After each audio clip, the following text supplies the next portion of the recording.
Descubriendo a Santiago, el santo de El Camino.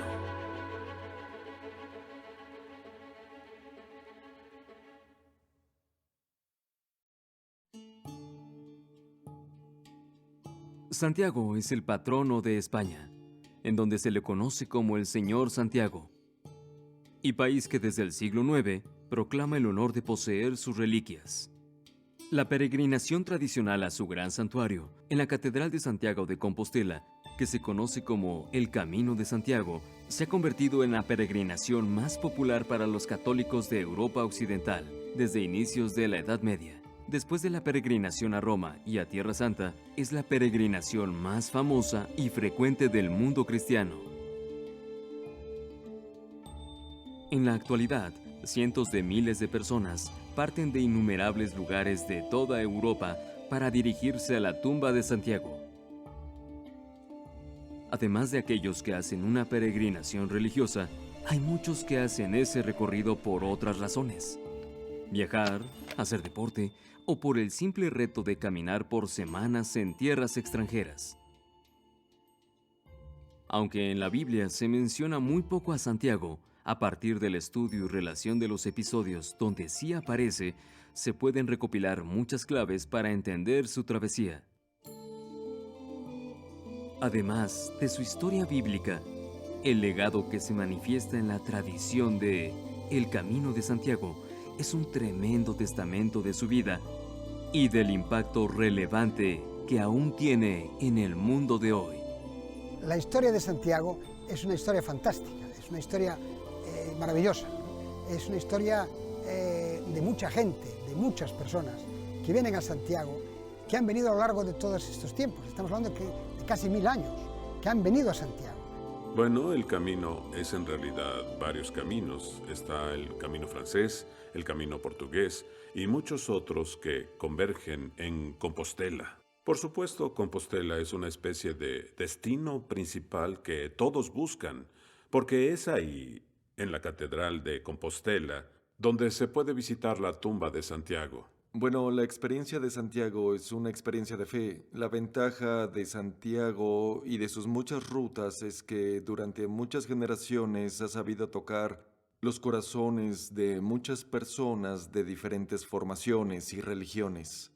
Una cosa es cierta, desde que la vida humana se ha vuelto más materialista, sobre todo en la sociedad occidental, más y más personas buscan hacer el camino de Santiago.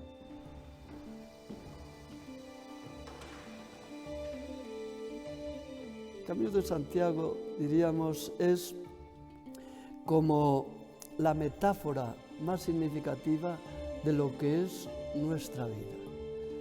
La verdad es que hoy podemos decir que toda persona está en una actitud de búsqueda. Llevamos a cuestas, como se suele decir, no pocas dudas, pero llevamos también no pocas certezas.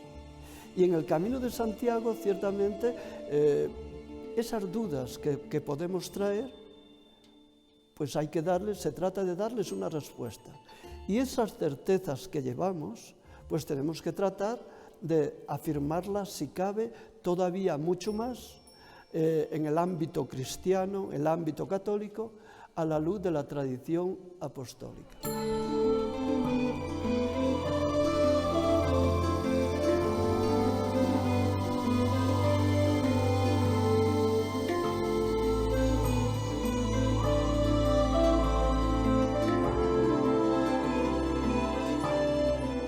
Eagle Eye Ministries ha traído un grupo de 26 personas de diferentes edades provenientes de todo Estados Unidos con un solo propósito: recorrer el camino de Santiago, hacer el camino.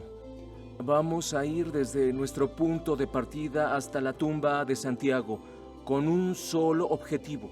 Queremos saber qué quiere Dios que hagamos con nuestra fe. En este momento, en Europa, hay una corriente laicista, ¿no? Y que esa corriente también ha llegado al Camino de Santiago.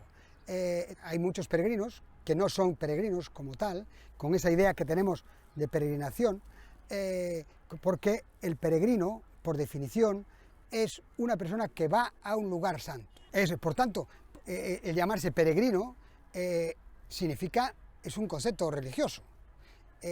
Entonces, no serían peregrinos, serían caminantes.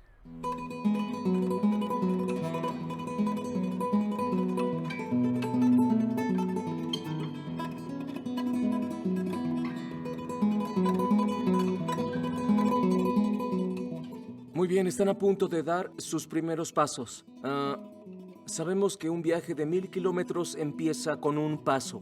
De una forma muy humilde, con un inicio muy humilde. Acabamos de bajar del ómnibus y empezaremos a caminar, llevando en nuestras mochilas todo lo que vamos a necesitar esta semana. Algunos sentimos miedo por dentro, algunos estamos nerviosos, algunos expectantes. Estoy seguro que estos pasos en el camino nos traerán aventuras.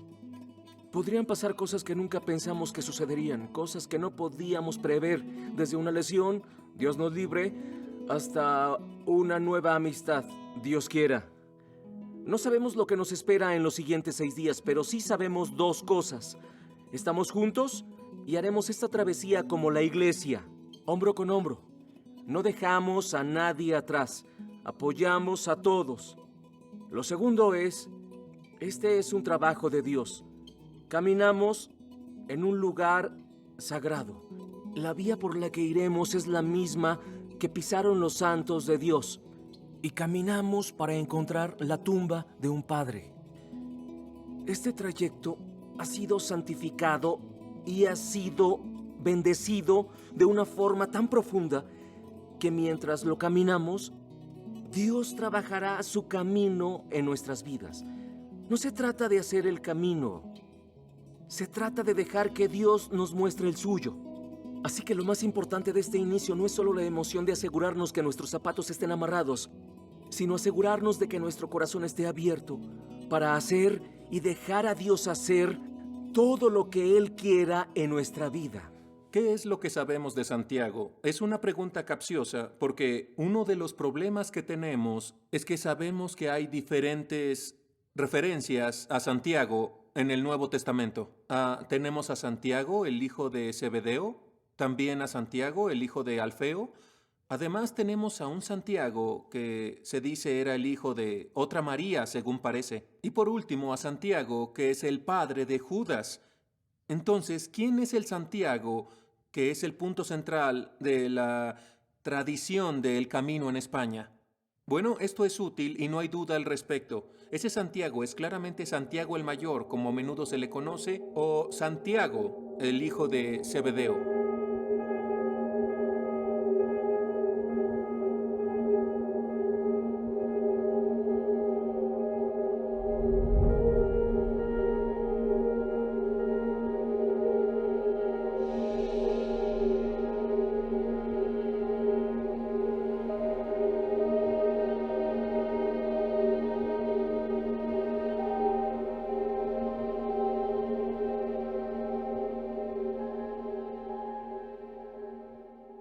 Santiago. ¿Qué significa Santiago? Santiago, cuya forma inglesa es James, es en realidad Jacob. En griego es Jacobos, es decir, Jacob.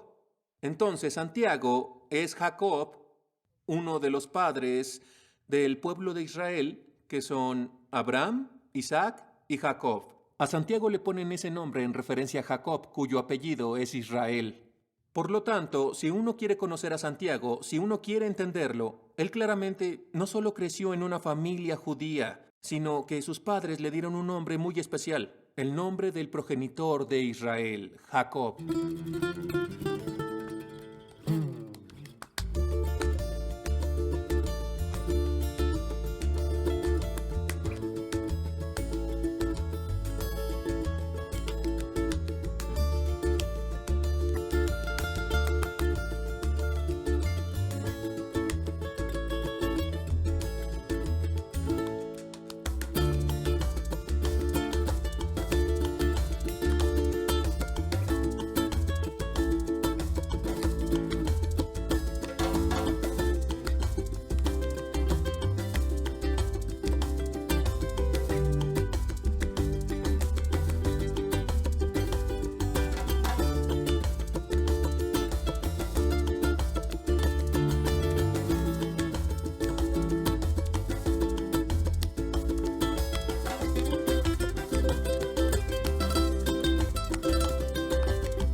Santiago es de Galilea.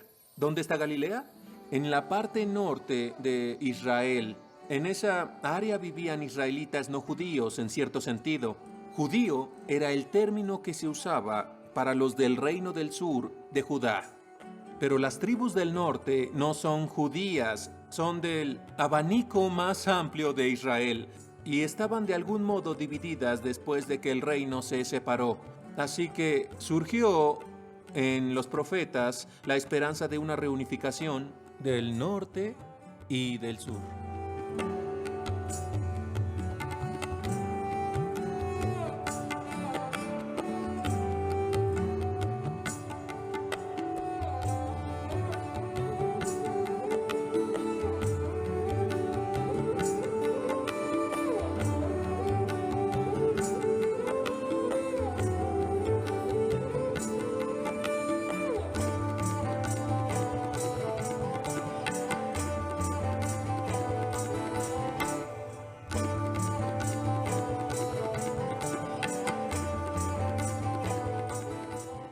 En Jeremías 16 leemos una profecía, donde Jeremías explica que en un futuro, cuando Dios reúna a su pueblo, Él dirá, «He aquí que envío pescadores». En la historia del llamado a Santiago y Juan, justo al comienzo, por ejemplo en el Evangelio de San Marcos, leemos que Jesús los llamó cuando estaban pescando con su padre Zebedeo.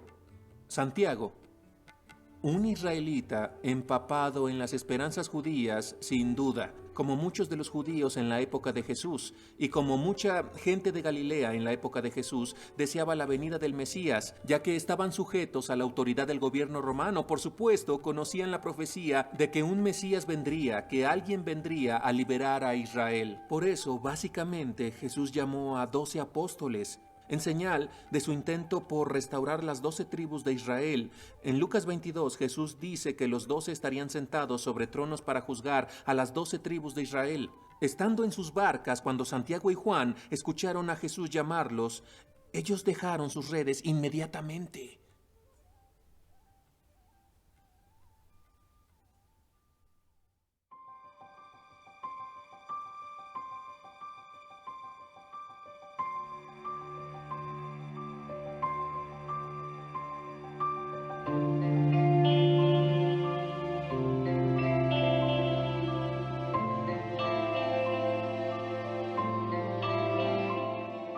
Cuando vemos la lista de los apóstoles, la lista de los discípulos de Jesús, a menudo leemos que Santiago siempre está ligado a Juan. Santiago y Juan casi siempre están juntos. Son un dúo. Desde el principio, cuando Jesús los llamó, Santiago y Juan son los que reconocen que Él es un gran maestro. Probablemente lo primero que entendieron fue que Jesús era un profeta, que Jesús era un maestro. La verdad completa de quién era Jesús fue algo que llevaría su tiempo para que se les fuera revelado. Íbamos a partir a las 4:30 de la mañana, porque queríamos caminar mientras estuviese fresco, como ahora. Lo cambiamos a las 6. Salimos como a las 6:25 de la mañana. Y estamos caminando a buen paso. Me gusta. Realmente me gusta esto porque al menos se puede ver, mientras que a las 4 de la mañana no hay luz. O sea, eso fue un poco exagerado de mi parte. Es algo interesante que la tradición se denomine el camino, porque, por supuesto, los apóstoles fueron quienes estuvieron en el camino con Jesús. Eso es lo que los discípulos hicieron. Ellos no solo escuchaban un sermón y se iban a casa. No, ellos seguían a su maestro, vivían con ese maestro, vieron cómo encarnaba esa enseñanza. El cristianismo no es aprender datos, no es solo recopilar información sobre Jesús, es conocer a Jesús.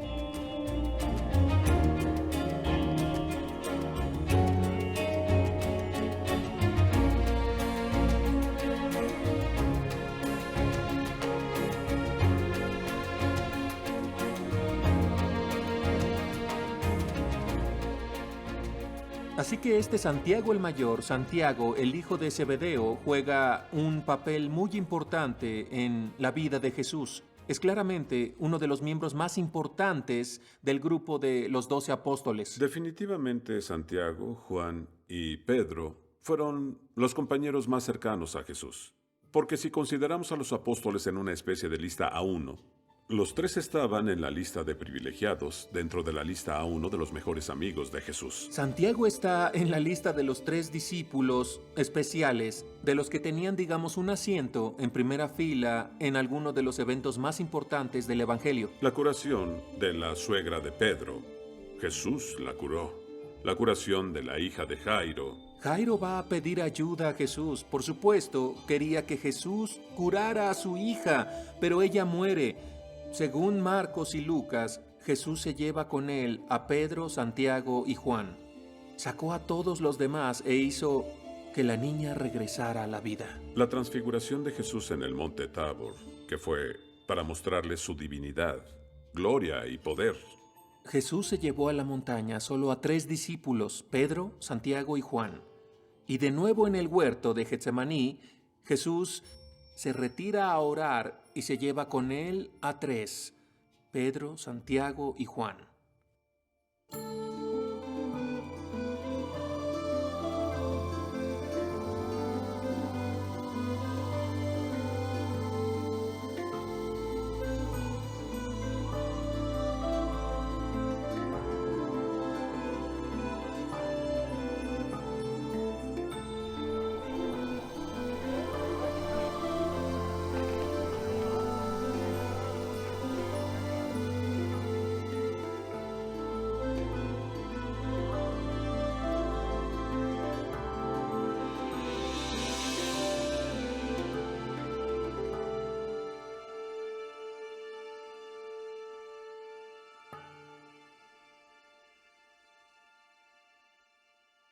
Estamos aquí en el camino de Santiago, siguiendo sus pasos, por así decirlo. Porque la travesía de Santiago, primero que nada, no es un camino. Es, en primer lugar, una gracia. Acercarse a un santo es muy diferente a leer su vida o muy diferente a mirarlo en estampitas o en imágenes piadosas. Acercarse a un santo significa acercarse al trabajo de Dios en el alma. Jesús llamó a 2 de sus apóstoles, Santiago y Juan, Boanerges, que significa hijos del trueno. Algunos consideran que fue porque tenían un temperamento fuerte, tenían mecha corta, y hay varios ejemplos de eso en el Evangelio. En Lucas 9 tenemos la historia de Jesús afirmando su voluntad de ir a Jerusalén. Sucedió que como se iban cumpliendo los días de su asunción, asunción aquí significa entrar en su pasión, se afirmó en su voluntad de ir a Jerusalén. Mientras va a Jerusalén, se encuentra a unos samaritanos. Y ellos se negaban a creer que Jesús era el Hijo de Dios. Cuando sus discípulos Santiago y Juan vieron eso, dijeron: Señor, ¿quieres que digamos que baje fuego del cielo y los consuma? Le preguntaron a Jesús, ¿quieres que digamos que baje fuego del cielo? En otras palabras, ¿quieres acabar con este pueblo? ¿De dónde sacaron la idea de bajar fuego del cielo? ¿Quién hizo eso? Elías. En el segundo libro de Reyes, leemos la historia en la que el rey envía mensajeros a Elías. Quería que bajara de la montaña. Él se niega y pide que baje fuego del cielo, el cual devoró al capitán y sus 50 hombres. La solicitud en realidad tiene sentido hasta cierto punto. Los judíos sabían que Dios había prometido una liberación futura y que esa liberación vendría de la mano poderosa de Dios, quien sacó a Israel de Egipto con la fuerza de su brazo, enviando las plagas de Egipto. Tenían como una sed de justicia, como una sed de que Dios demostrase que Él es el verdadero Dios después de que su nombre había sido blasfemado y escandalizado por otros. Y Jesús dijo no, los reprendió, les dijo que no era para lo que habían sido llamados, hacer y hacer en absoluto. Él los reprendió y se fueron a otro pueblo. Me parece que los discípulos Santiago y Juan se presentan aquí como llenos de poder, de estatus y no tan abiertos a atraer a aquellos que se consideran indignos. El problema no es tener determinada calidad del alma. Dios toma esa calidad y enseña. La forma, la moldea. Ese es el trabajo de la santidad. Los apóstoles fueron viviendo una transformación constante en el contacto, diríamos, con Jesús. Los llamó para que estuvieran con Él y para enviarlos a predicar. Lo cual quiere decir que los apóstoles, esa convivencia que tuvieron con Jesús, ellos también fueron, de alguna manera, entendiendo lo que realmente Jesús proponía.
Nos sentimos muy bendecidos. Estar en España es mi primera vez, la primera vez que cruzo el océano. No vine con ninguna expectativa, solo me emocionaba hacer lo que viniese. Caminar, saber que camino hacia Cristo, porque cuando uno está ocupada, como mamá haces cosas y sabes que las haces por Cristo, pero a veces no te das cuenta, no eres consciente de que esto es por Cristo. Aquí, cada paso puedo decir, esto es por Cristo, esto es por Cristo, esto es por Cristo.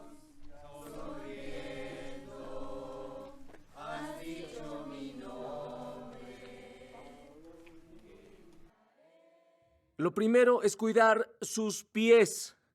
Si a alguno le están saliendo ampollas, ocúpense de ellas porque no desaparecen solas. Así que o aguantan el dolor hasta el punto en que ya no puedan seguir caminando, o se las curan. Ustedes eligen. Quisimos hacer el camino porque podemos reunirnos con personas que comparten nuestra misma fe y se pueden hacer nuevas amistades, en una atmósfera completamente diferente, fuera de tu zona de confort. No hay muchos jóvenes que en realidad salgan y practiquen la fe. Es decir, que salgan a decir, ¿sabes qué? Soy católico. Otras religiones hacen eso y creo que como católicos es algo que deberíamos hacer más. Si ves alrededor, hay gente de diferentes edades, hay muchos jóvenes y de otras edades, y depende de nosotros el salir al mundo y compartir nuestra fe. Además, creo que es muy grato poder compartir una actividad con tu enamorada y hacerlo con pureza, y no hacer necesariamente lo mismo que hacen otras parejas, sino tal vez hacer algo aventurero y relacionado con Dios. Te mantiene vivo y nos mantiene juntos, y sufrir juntos hace más fuerte la relación.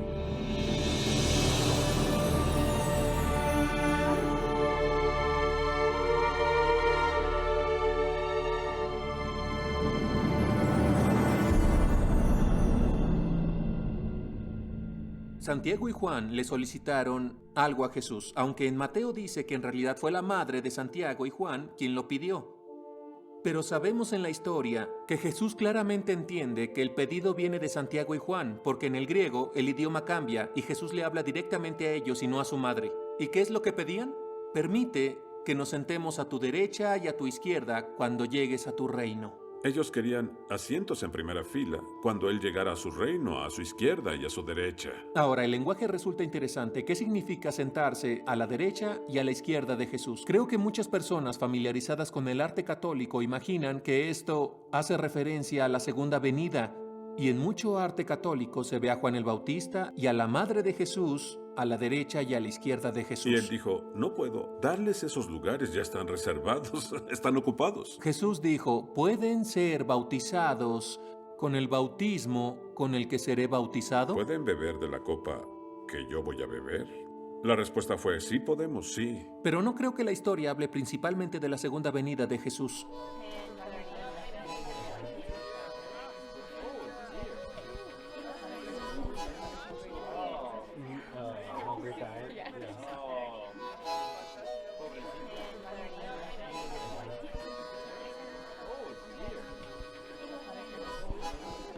Wow. ¿Cómo amaneciste? Muy bien. ¿Dormiste bien? Descansé muchísimo. Señor, te pedimos que bendigas la caminata de hoy. Te pedimos por Justos, que se queda enfermo hoy. Dale salud. Te pedimos por Britney y por aquellos que no pueden caminar con nosotros hoy. Te pedimos que nos des fuerza y valor en los momentos difíciles cuando nuestros pies y nuestras piernas duelan. Que no nos quejemos, sino que oremos. Ofrecemos nuestros cuerpos en unión con Jesucristo en la Santa Misa como sacrificio por las intenciones de nuestros compañeros de oración y por todos aquellos que nos pidieron que oremos por ellos. Te ofrecemos a ti este día. Camina con nosotros y llévanos con bien a nuestro siguiente destino. Padre nuestro, que estás en el cielo, santificado sea tu nombre. Venga a nosotros tu reino, hágase tu voluntad en la tierra como en el cielo. Danos hoy nuestro pan de cada día. Perdona nuestras ofensas, como también nosotros perdonamos a los que nos ofenden. No nos dejes caer en la tentación y líbranos del mal. San Cristóbal, Ruega por nosotros. San Santiago, Ruega por nosotros. Ángel de la guarda, Ruega por nosotros. en el nombre del Padre, del Hijo y del Espíritu Santo. Amén. ¿Cuándo va Jesús a su reino? Bueno, la única vez en el Evangelio de San Mateo o el Evangelio de San Marcos donde encontramos uno a su derecha y uno a su izquierda es en el Calvario, donde leemos que 2 ladrones fueron crucificados con Jesús, uno a su derecha y otro a su izquierda. Miren, la historia en sí apunta al Calvario. Mateo une las escenas perfectamente. Había ahí muchas mujeres mirando desde lejos. Él las menciona y puntualmente añade que entre ellas estaba la madre de los hijos de Zebedeo, la madre de Santiago y Juan. Así que ella estaba ahí como lo había solicitado.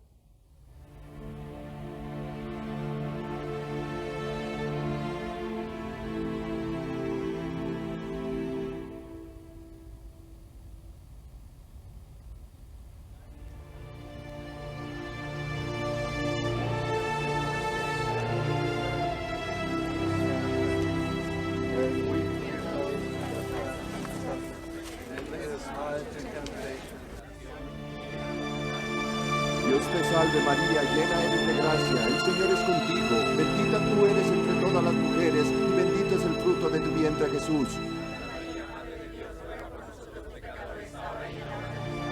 Dios te salve María, llena eres de gracia, el Señor es contigo, bendita tú eres entre todas las mujeres y bendito es el fruto de tu vientre Jesús.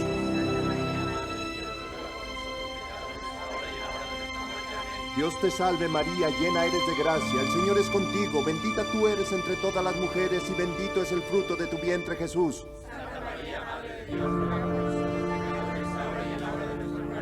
Dios te salve María, llena eres de gracia, el Señor es contigo, bendita tú eres entre todas las mujeres y bendito es el fruto de tu vientre Jesús.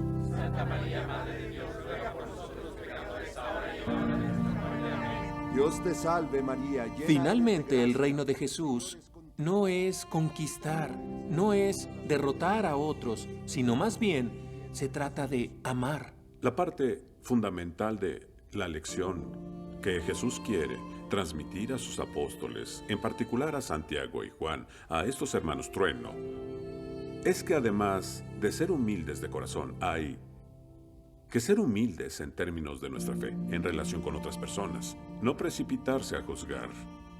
Sin duda, parte de eso es aprender a ser compasivo. Dios es amor, lo dice Juan en su primera carta. Y en la cruz vemos la revelación de ese amor, donde el Hijo entrega todo sin ninguna reserva. Jesús hace en la cruz lo que ha estado haciendo en la Trinidad por toda la eternidad. Vierte su vida y su amor al Padre. Y Jesús, dando un fuerte grito, dijo: Padre, en tus manos encomiendo mi espíritu. Y dicho esto, expiró.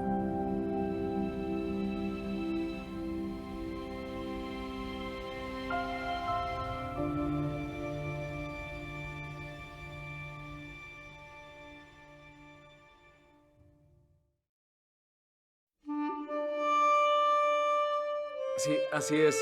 Ahí lo tienes, hermano.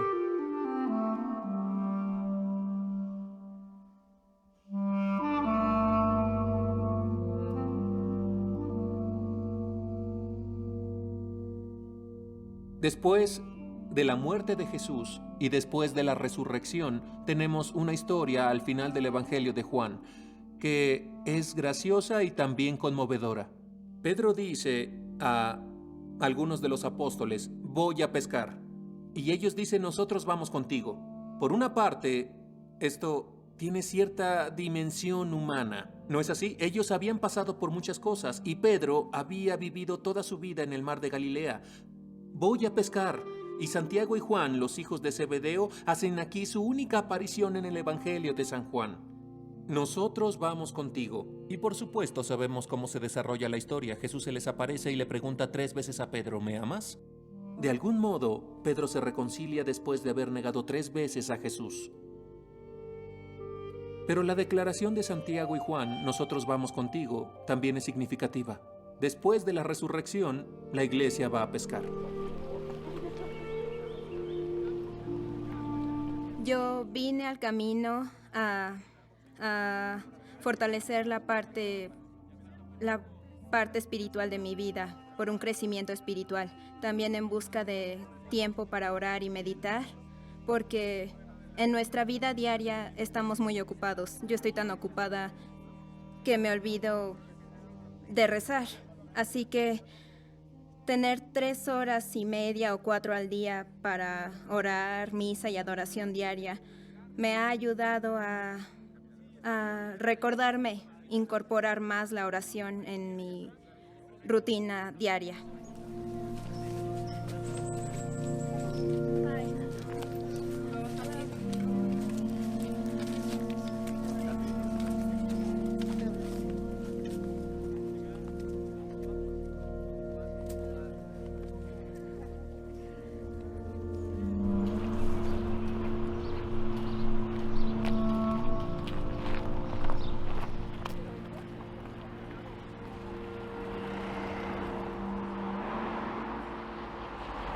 Al final del Evangelio de San Mateo, Jesús da responsabilidades a los discípulos y los envía a todas las naciones. Desde luego, el mandato de Jesús aparece claro en el Evangelio de San Mateo y en el libro de los Hechos de los Apóstoles cuando subió al cielo, que los mandó por todo el mundo. Le dice a los apóstoles: a vosotros se os ha dado el misterio del reino de Dios. Cuando uno lee los Evangelios, uno no tiene mucha confianza, ¿no? Pues parece que los apóstoles no siempre entendían lo que Jesús decía, excepto por el hecho de que Jesús promete en el Evangelio de San Juan que Él enviará sobre ellos el Espíritu de la verdad. Él los guiará hasta la verdad completa. En el Evangelio de San Juan dice después: ruego también por aquellos que por medio de su palabra creerán en mí. Jesús jamás escribió nada. Él encomienda a esos 12 apóstoles esta plena verdad que los católicos llamamos el depósito de la fe, y es a través de ellos que el mundo entero escuchará el Evangelio. La tradición registra que varios apóstoles fueron a diferentes partes. Tomás, por ejemplo, es asociado con haber ido a la India. La idea de que la gente en España básicamente asociara el Evangelio con un apóstol tiene mucho sentido, porque ¿qué proclamamos en el credo? Creemos en la Iglesia, que es una, santa, católica y apostólica. Así que la fe viene a nosotros a través de estos apóstoles, a través de sus sucesores por todo el mundo. Y en el libro de los Hechos de los Apóstoles nos dice: fueron y se presentaron ante el Sanedrín Pedro y Juan. Fueron al lado del templo y había en la puerta preciosa un paralítico y Pedro y Juan se acercaron a él y tal. Y en Samaria predicaron la palabra de Dios. Y después de que se había bautizado mucha gente, mandaron el recado a la iglesia de Jerusalén y enviaron a Pedro y Juan. Digo yo, ¿dónde está Santiago? ¿Dónde está Santiago? La historia y la tradición en España dice que sí visitó España, que fue a evangelizar, a predicar. Todavía quería decir una cosa, que ya en el siglo VII, un tal Adelmo, obispo, que preparó un altar para los 12 apóstoles, dijo que Santiago había convertido a las gentes del extremo noroccidental de la península ibérica, ¿no? O sea que, y después en otros documentos también se dice. Y Santiago tuvo su huerto en Getsemaní, en las márgenes del río Ebro, en Zaragoza, donde por poco abandona su ministerio porque solo había convertido a 9 personas. Y Nuestra Señora se le aparece y le dice, no, continúa. Esto es lo que debes hacer, sin importar lo desalentado, desanimado o descorazonado que estés.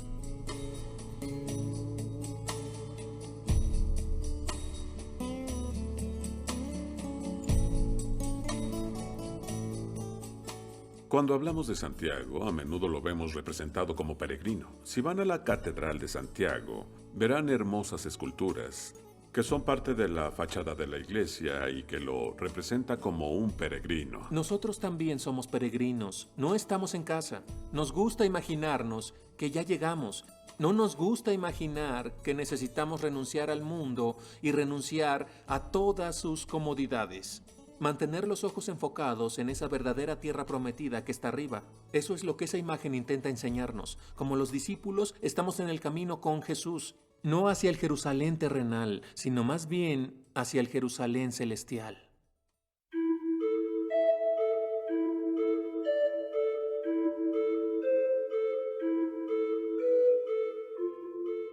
El peregrino recorre su camino desde el punto de partida hasta la santidad del cielo. Nuestra vida tiene una trayectoria que comienza con el Evangelio que escuchamos en casa y tendrá su culminación en el Evangelio que escucharemos en Santiago. En el camino nos alimentaremos del Evangelio que escucharemos en cada una de las iglesias por las que pasemos. ¡Qué hermoso es este misterio! Pertenecemos a un misterio. Cuando Santiago vino a España, vino a plantar la iglesia de Jesucristo. Santiago vino aquí con la intención de establecer esta comunión de fieles, con el propósito de sostener a todos los fieles a través del tiempo con la palabra de esperanza, el Evangelio de Jesucristo. No debemos pensar que nuestra iglesia tiene una proclamación débil o que por alguna razón debemos poner la luz que Dios nos dio bajo un cesto. Si hoy están aquí en esta iglesia alimentándose, es porque la iglesia fue construida en el pasado por hombres de convicción y por un apóstol de Jesucristo que quiso traer a este lugar esa salvación que su Señor ganó para él y para todos los hombres y mujeres cuando murió en la cruz. Santiago, lleno de misericordia, vino a traer la misericordia de Dios a través de su iglesia, y eso mismo debemos hacer. Santiago vino en su forma apostólica, sin miedo a la cultura que lo rodeaba, pero confiado en que esa cultura lo esperaba. Santiago tuvo que pelear todo el camino con sus propias imperfecciones, con las imperfecciones de San Pedro y con imperfecciones por todas partes. Él tuvo que librar esa batalla de amor para traer la perfección de la misericordia, porque esa era la voluntad de nuestro Señor. Entonces no pensemos en el apóstol Santiago como una figura distante. Lo encontramos como un hermano a nuestro lado.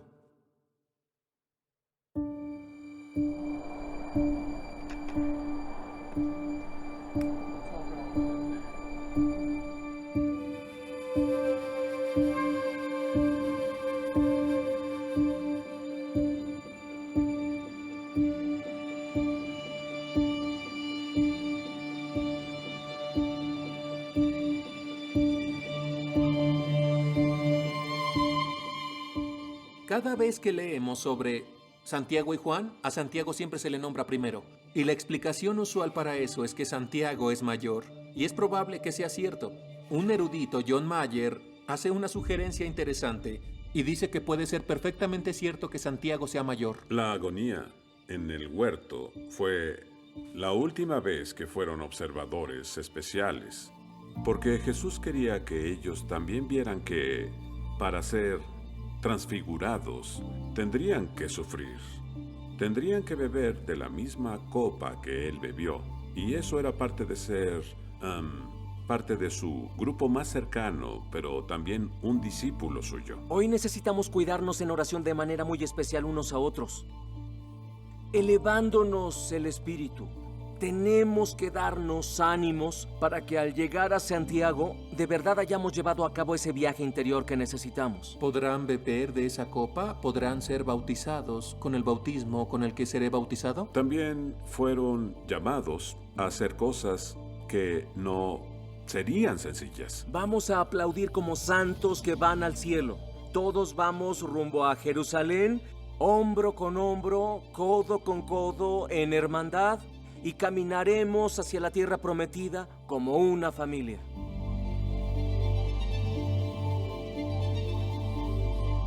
Las palabras bautismo y copa claramente indican la teología sacramental de la Iglesia. ¿Qué significa para nosotros ser bautizados? San Pablo nos dice, en Romanos 6, significa morir con Cristo. El bautismo es estar unido a Cristo para que podamos resucitar con Él, pero no resucitaremos con Él, sino morimos con Él. En aquel tiempo, el rey Herodes echó mano sobre algunos miembros de la iglesia para maltratarlos. Hizo morir por la espada a Santiago, el hermano de Juan, y al ver que eso había agradado a los judíos, procedió a arrestar también a Pedro. Eran los días de los panes sin levadura. Hechos de los Apóstoles 12, versículos 1, 2 y 3. Esa es la razón por la que vino Santiago, para fundar una iglesia que peregrinara todo el sendero hasta el cielo, siguiendo la voz del pastor, observando el camino de la ley de Dios, pero unidos en un espíritu de alegría y hermandad que supera las dificultades y adversidades.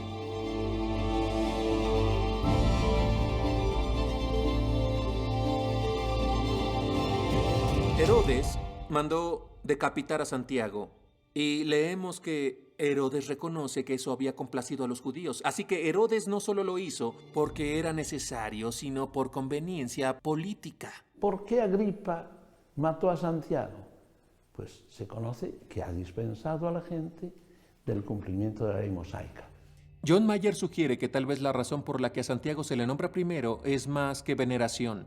Él es recordado por ser el primero en lograr ir a la recompensa eterna al experimentar lo que Jesús había profetizado en esa historia, donde dijo, beberás de la copa que debo beber. Justo antes de que lo martirizaran, que lo decapitaran, hay una historia de buena tradición de San Clemente de Alejandría que dice que, en camino a su ejecución, él curó a un paralítico. De hecho, su acusador, a quien Herodes Agripa organizó una especie de juicio arreglado, después de oír a Santiago confesar su amor y su fe en Jesús, cambió de actitud, confesó su traición y le pidió perdón. Entonces Herodes dijo, bueno, vas a ser ejecutado junto a Santiago, y mandó decapitar a ambos al mismo tiempo. El acusador le rogó a Santiago que lo perdonara por lo que había hecho. Y Santiago dijo, la paz sea contigo, y lo besó justo antes de que los decapitaran. La caminata va bien hoy. Ya casi llegamos. Faltan como unos 8 kilómetros. No creo. Creo que faltan todavía 12. Podemos hacerlo nosotros. Sí, claro que sí. Una montaña más y ya llegamos.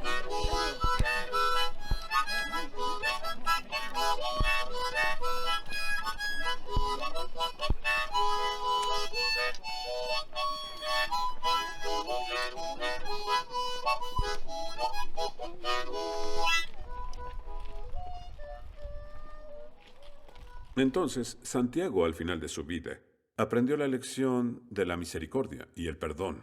En el curso de su camino, definitivamente aprendió la humildad y la compasión. Yo creo que la transformación de Santiago le vino por estar en relación con Jesús. Y Jesús era de un estilo manso y humilde. Decía, si uno te da una bofetada en la mejilla izquierda, ponle la derecha. Un poco exagerado, pero bueno, viene a ser. Y también dice, y si uno te requiere que vayas con él 2 millas, acompáñale 3. Y a quien pide, dale, ¿no? O sea que Jesús, su corazón era sensible hacia los demás. Y por lo tanto, lo de Santiago, al tener relación con Jesús, terminó siendo delicado y atento con otros, y no tanto hijo del trueno. Tuvieron un cambio ellos que apreciaban el poder político terrenal, los asientos a la izquierda y a la derecha de Jesús. Tuvieron un cambio, como dicen Hechos de los Apóstoles capítulo 12, a ofrecer su vida por Cristo. Creo que las cosas pasan por una razón. En el momento no siempre entendemos exactamente la razón, pero cuando miramos hacia atrás a veces podemos ver que hemos sido llevados por cierto camino, por un motivo en particular. Esto es lo que el camino nos enseña, que a través de esa travesía, que a menudo es ardua y difícil, estamos separándonos de esos deseos terrenales y aprendiendo a beber de esa copa. A veces necesitamos algo que nos sacuda con fuerza para darnos cuenta. De repente, esto es lo que ha estado pasando y tal vez soy en parte culpable por la forma en que he vivido y necesito cambiar de dirección.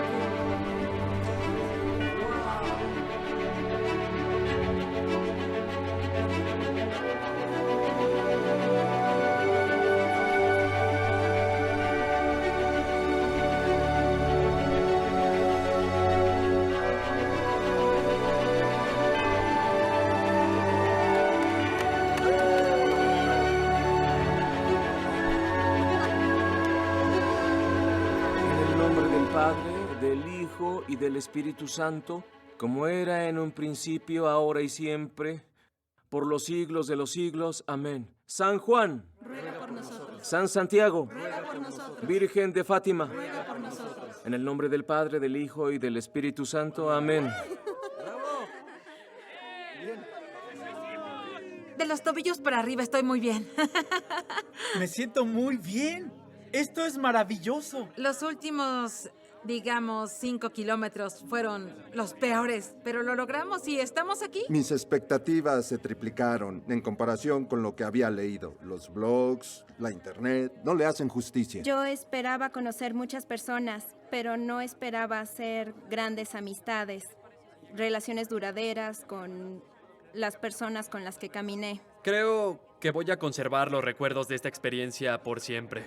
La vida es como una travesía. Ha habido desviaciones, vueltas a la izquierda, que eran a la derecha, subidas y bajadas, pero lo cierto es que la vida, es así. Hemos experimentado un poco de eso. Cuando las personas llegan a Santiago de Compostela, dicen que al hacer el camino se encontraron a sí mismos y que encontraron la bondad en gente que nunca se hubieran imaginado. Creo que parte de lo que hacemos es muy importante en nuestra comunión con otros, en nuestra hermandad con otros. Todos los que hemos hecho el camino sabemos que al partir tenemos una serie de preguntas y respuestas y al llegar tenemos preguntas nuevas y también respuestas nuevas. Yo suelo siempre decir a los peregrinos, mirad, la meta no es Santiago, apóstol. La meta es Cristo, a la que tenemos que llegar a través y de la mano del apóstol Santiago.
Cuando reflexiono acerca de Santiago, lo veo como un desafío, porque a menudo encuentro conflicto en el mundo con aquellos que no comparten mi fe católica. Y la tentación es decir, Señor, envía fuego desde el cielo. Aun cuando hayamos sido llamados y nos hayan dado responsabilidades especiales y nos consideremos en su lista a uno como los apóstoles, tenemos que ser humildes al usar nuestro liderazgo. Hemos sido enviados como ellos al mundo. Como Pablo VI y Juan Pablo II explicaron, la iglesia existe para evangelizar. Y como los apóstoles, necesitamos salir a proclamar el evangelio. Pero no lo vamos a hacer solo con palabras. Necesitamos hacerlo con nuestras vidas, como hizo Santiago.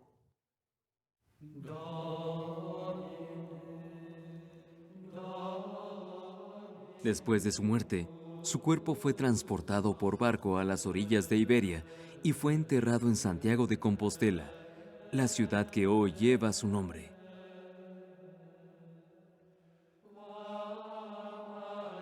La catedral de la ciudad alberga las reliquias de Santiago y se ha convertido en el centro de la peregrinación de El Camino de Santiago. El Papa León XIII autentificó esas reliquias el 1 de noviembre de 1884.